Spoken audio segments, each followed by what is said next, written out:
ano pa naman ang ano kung doon sa mga yun. Ngayon, kung anong pinaglalaban nila sa sarili nila, sa kanila na yun. O, di ba? Pero, pag meron akong naririnig na mga halimbawa na mahal ko dyan sa tabi-tabi na medyo nasosobran, siyempre, konting opinion ko rin, makakapagbigay ako. Hindi naman po pinagbigay akong opinion, kinakalaban kita. Ang gusto ko lang, may parating ko lang na medyo mali yung ano mo doon. Alam kong mali na sinasabi mo. O, alam mo pala mali, nasa iyo na lang di ba? yun. Oo, kung nasa iyo yun, kung saan mo dadalhin yung opinion ko, kung para sa iyo masama, dahil kinakalaban kita, hindi ako ganun. Let's welcome back again. Ayan, Again, nandiyan na sorry. si Harrison. Gomenne Honto. Sorry. Kaya malinaw na Ayun, siguro. Muskaste, thank you, arigato, Marisol.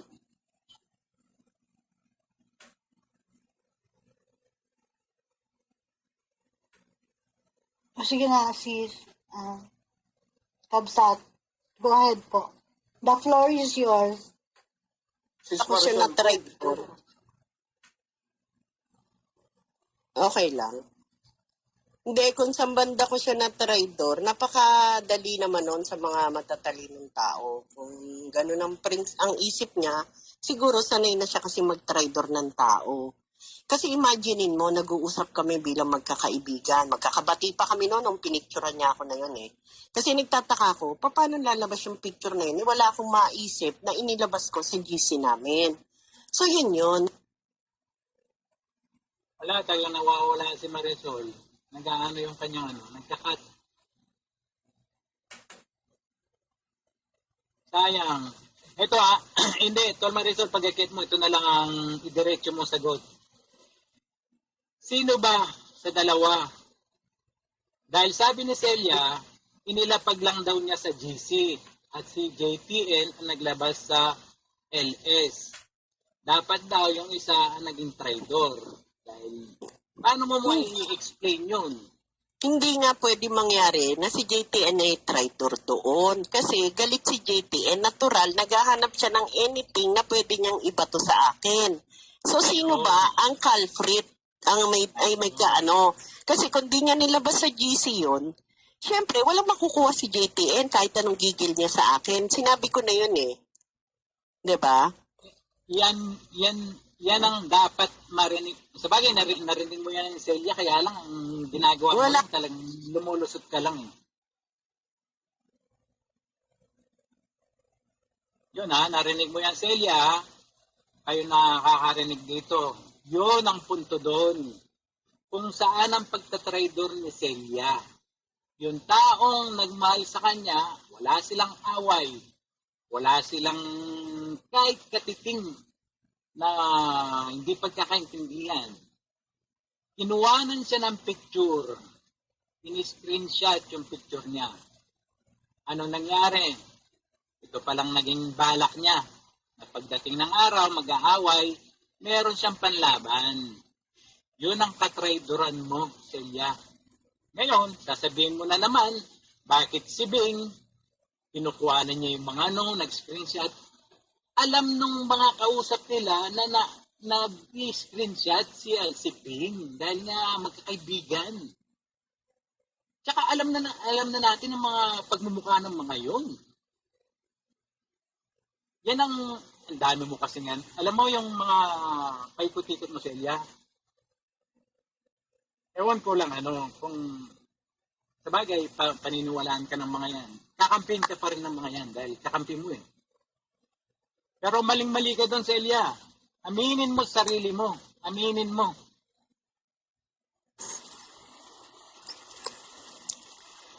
Alam mo, Tolian, sa ugali ni Celia, hindi yan naaamin na gano'n. Pero inamin naman niya, pinicturean niya ako, di ba? Malinaw naman yon. Pero hindi niya inaamin na... Hindi lang naman ako ginawa niya, narinig niya sana si Juris kagabi. Isipin mo, yung mama ko na si Ara, pinagkatiwalaan siya. Ngayon, ang sinisira niya si Ara, ang nagbibigay ng mga issue sa mga tao. Di ba narinig niyo naman si Juris? Ngayon, hindi niya kayang i-debunk kasi hindi niya mailaglag si PH. Alam niya na, alam niya kung anong kapasidad ni PH, di ba? Yun ang isipin mo. Isipin mo, Tol.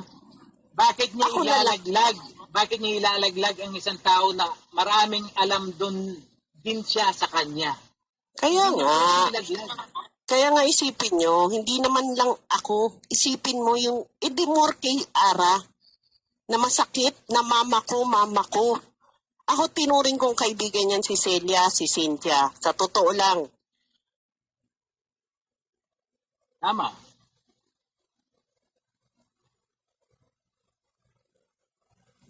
Wala na naman. Kanya nga itong nangyari kay Celia ito, lumalabas lang kung paano ang katrayduran niya sa mga nakakasama niya. Ewan ko dito sa taong ito kung meron pa nagtitiwala dito. Baka oo, yan sa mga LS nila. Pero yung magka-GC, magka-ganito, wala nang maniniwala dyan. Wala nang magtitiwala dahil labas na yung pagkatao niyan, kung paano siya makisama. Biro mo, pagkikisamahan kang mabuti, tapos gaganyanin mo yung taong mabuti sa'yo, pinakisamahan niya. So, ibig sabihin, hindi tama yung ginagawa mo.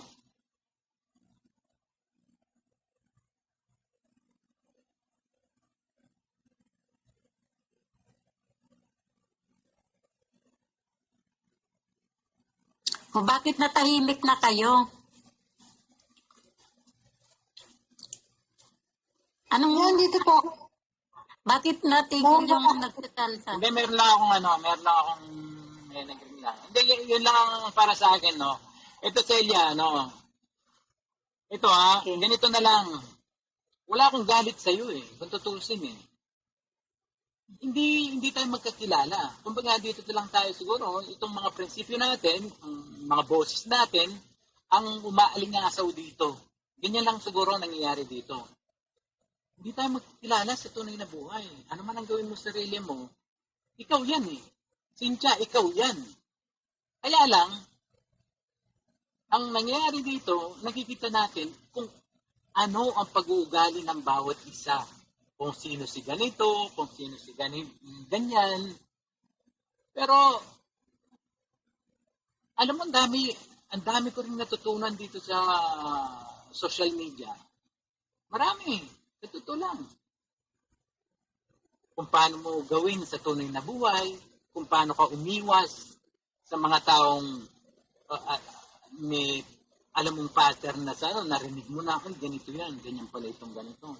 Aamuin ka, mga matatamis na salita, mga ganito.